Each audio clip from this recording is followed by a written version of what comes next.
abuse, and bullying.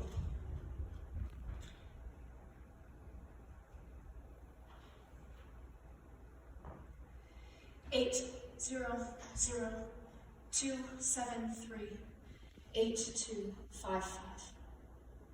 The suicide hotline. I was 16 years old.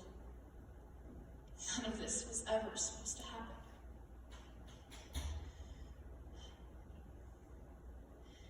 You know,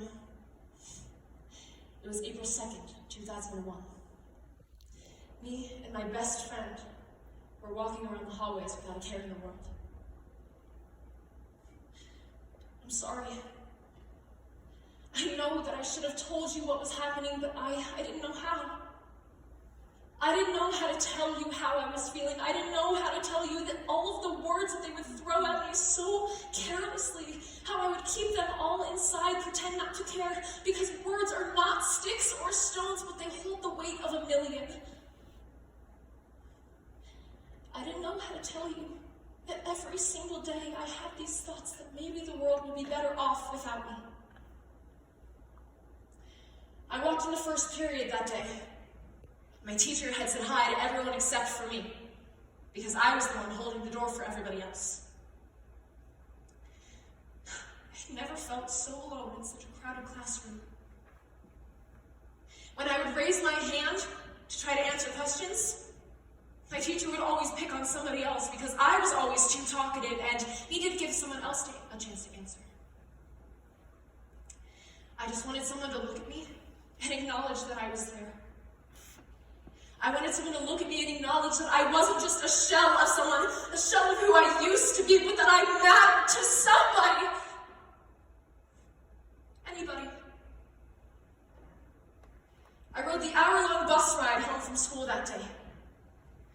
An hour to do nothing but sit with my own thoughts because I was too tired to socialize like everyone else. I was too tired. But not the kind of tired where you need to go home and take a nap, the kind of tired where you just don't want to live anymore because every single day just seems to get harder and every single day you just seem to get a little bit more invisible. I came home from school that day. My house was empty. So I called my parents to ask where they were. They'd forgotten about me. Again. This was the third time this week, and it's only Wednesday. I just wanted to come home to my mom and my dad sitting on the couch, drinking glasses of wine, watching The Office, and for them to ask me how my day was, even if they didn't care. But the razor blade in my desk drawer can't walk away again. The razor blade in my desk drawer can't tell me that I am being too dramatic. It can't tell me that I'm worthless again. At least I have something to take the pain away. I don't want to be alive.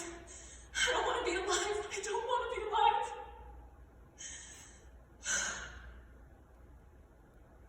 But I decided that I wasn't going to let this defeat me. I decided to give life one more chance. I decided that words are not sticks and stones. I decided that just because I had a bad day didn't mean that I had a bad life.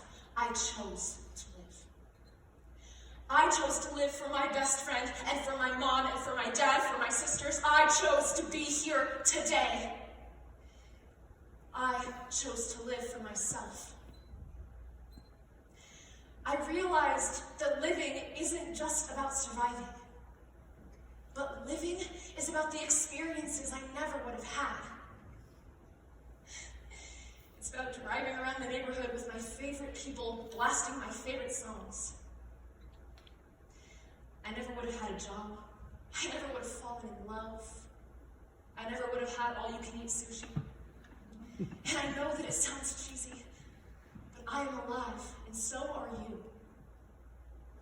We must realize that when we put our hands on our chest and we feel our heart beating, that is purpose. And that we cannot let another life go to waste because of meaningless words. So tell somebody you love them today. But don't do it like you usually do. No. Grab their hands, look into their eyes, and say, I love you, and you are worth it.